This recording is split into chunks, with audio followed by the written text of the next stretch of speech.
Hoy en Medicina al Descubierto vamos a hablar sobre el síndrome nefrítico. ¿Qué encontramos en el síndrome nefrítico y por qué se da el síndrome nefrítico? Pues básicamente se da por una inflamación a nivel de nuestro glomérulo. Si se inflama nuestro glomérulo, lo que vamos a tener es un problema, específicamente si nos adentramos en nuestro glomérulo, en nuestra membrana basal. Este daño en nuestra membrana basal lo que va a generar es disminución de la tensión glomerular. Si disminuyo la tensión glomerular, la tasa de filtración glomerular, desencadenaré que pues tenga una retención de agua y de sodio. Y esta retención de sodio hará que se active el sistema renina-angiotensina-aldosterona, produciendo que el paciente tenga hipertensión, básicamente. Además de eso tenemos el edema. El edema es uno de los signos que se presenta en el paciente.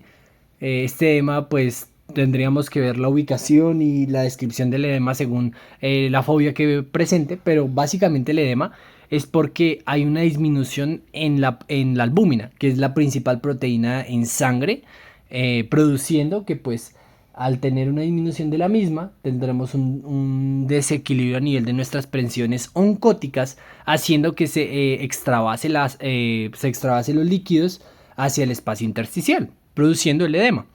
Y la proteinuria, digamos que cuando se habla de proteinuria, pues realmente es algo variable, porque pues los dos pueden presentar proteinuria.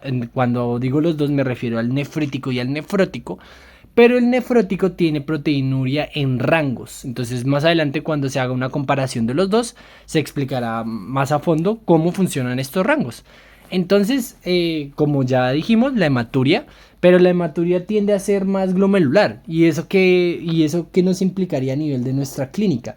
Y que tendríamos que evaluar siempre, pues a nivel de los sedimentos. Cuando se hace un extendido de sangre, lo que uno esperaría encontrar es un hematitis mórfico y o presencia de cilindros por justamente ese daño que se produce a nivel de nuestra membrana basal.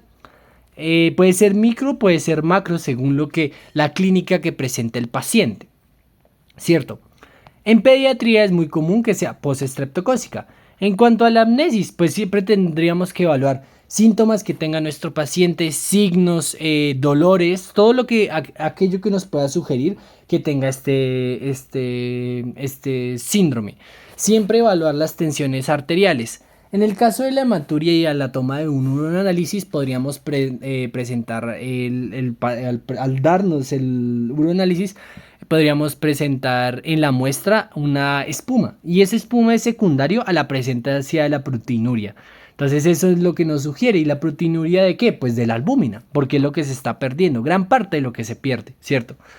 La literatura describe la hematuria como un color marrón, té y o Coca-Cola. Entonces depende mucho de lo que se vea a nivel macro, es lo que se va a analizar. Igual en el uroanálisis también nos va a ser de mucha ayuda evaluar todo esto.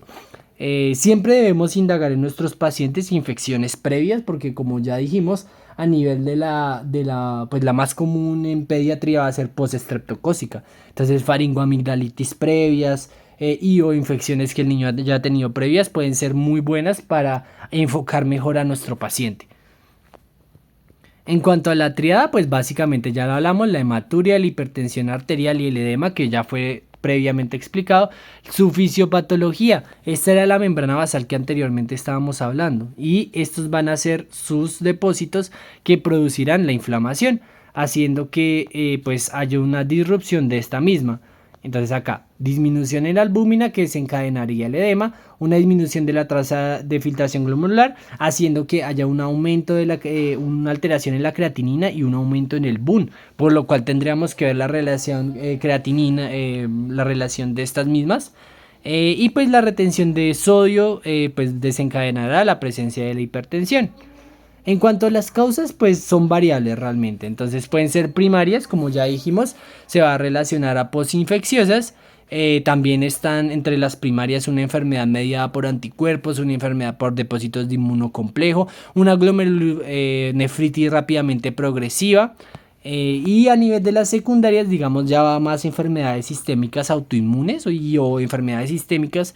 Entre ellas se encuentra el lupus, que no es específica ni para nefrítico ni para nefrótico. Se puede encontrar en los dos una polivasculitis microscópica, una crioglobulinemia, una vasculitis necrosante y o un síndrome de Gould-Pasteur, secundario a la inflamación del capilar. En cuanto a las pruebas de laboratorio, pues tenemos el estudio positivo, la tira positiva, la proteinuria se debe cuantificar en las 24 horas y debe haber una presencia de hematides dismórficos. En cuanto al estudio hematológico, pues es importante considerar la creatinina, el perfil hepático, la velocidad de sedimentación glomerular, la proteína C reactiva y, en llegado caso, considerar hacer biopsia renal.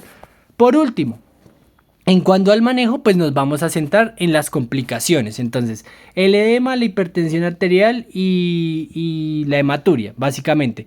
Entonces, y el edema agudo de pulmón que se puede presentar. Entonces, la primera cosa que tendríamos que hacer en estos niños es la restricción hidrosalina, que vendría siendo una disminución de los líquidos de 300 a 400 mililitros por metro cuadrado día. Además de eso, tendremos que dar un diurético de asa y eso nos ayudará al tema del edema, justamente pues para el manejo del edema y para el manejo de la tensión arterial. Entonces la dosis en pediátricos vendría siendo 1 miligramo kilo intravenoso, máximo 40 miligramos día, o una dosis diaria de 2 a 4 miligramos kilo, 2 dosis orales, ¿cierto? Y por último, pues el hipertensivo. Si bien es cierto la furosemida hará parte de este manejo hipertensivo, tenemos que considerar no darlo IECA. ¿Por qué? Por el riesgo de la hipercalemia. Al contrario de esto, pues damos un calcio antagonista como lo es el nifedipino de 0.25 a 0.5 miligramos kilodosis, teniendo una vida media de 2 a 5 horas y pues básicamente es muy bueno y es seguro en niños. Y otra opción que tendríamos es la hidralazina, pero pues digamos no es algo de rutina. Entonces tendríamos que considerar eso en un paciente que tenga un síndrome nefrítico.